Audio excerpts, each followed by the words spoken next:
ఏ శ్రావణం ఎవరో అడుక్కుంటూ వచ్చినాడు చూడు పడా. సరే అన్న. రే నాకు తెలుసులేరా. బావా నా కొడుక్కి పెళ్లి సంబంధం కుదిరింది, పత్రిక ఇద్దామని వచ్చాం బావా. మీరు చెల్లి ఇద్దరు వచ్చేసేయండి.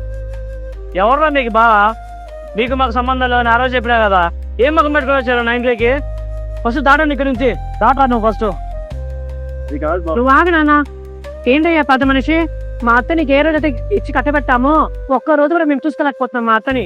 మా నాన్న కాబట్టి అమాయకుడు, ఇంకొంచెం నీ మరుదని చూసుకో. నాయనంటే కొడుకు కోపం వచ్చిందా? మీరేమో పొలం అమ్ముకొని అప్పులు కట్టుకొని అన్ని చేసి ఇప్పుడు ఇద్దరు పెళ్లి చేసుకుంటాను రా. యాపోతు మాకు వచ్చి ఇల్లుగా ఇచ్చారా మాకు? ముందు నా దాట నా కొడకలరా మీరు.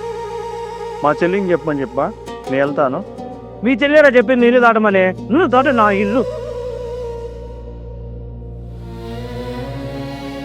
నాన్న భలే బుద్ధినోడు ఇంటికి వచ్చానన్నా నువ్వా? రేనా పోయి బియ్యాలు లేపో వేద్దాం. అడ్డమైన నా కొడుకులు అందరూ వస్తాను మన ఇంటికాడికి. రేనా పో.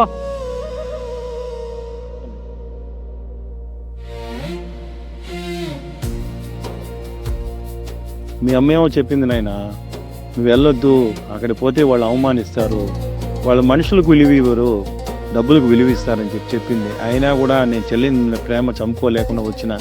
నీ పెళ్లి పత్రిక ఇద్దాము, వాడిని పిలుస్తామని చెప్పి వచ్చాను. కానీ వాళ్ళు చేసే ప్రవర్తన చూస్తే నా మనసుకు బాధ అయిపోయింది నాయన. నువ్వు అమ్మ దగ్గర అయితే మాత్రం ఈ విషయం చెప్పొద్దు, సరేనా?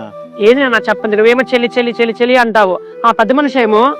నానా నేను చెప్పేది నువ్వు, ఆయన నీకెంతైనా నీకు మామ, అలా అనొద్దు, సరేనా? అలా అలా అయితే ఎలా అన్నా? చెప్పేది నాయన, మాకు కాలమే నిర్ణయిస్తుంది, ఆ దేవుడే కలుపుతాడు మనోళ్ళు, సరేనా? అలాగేనన్నా.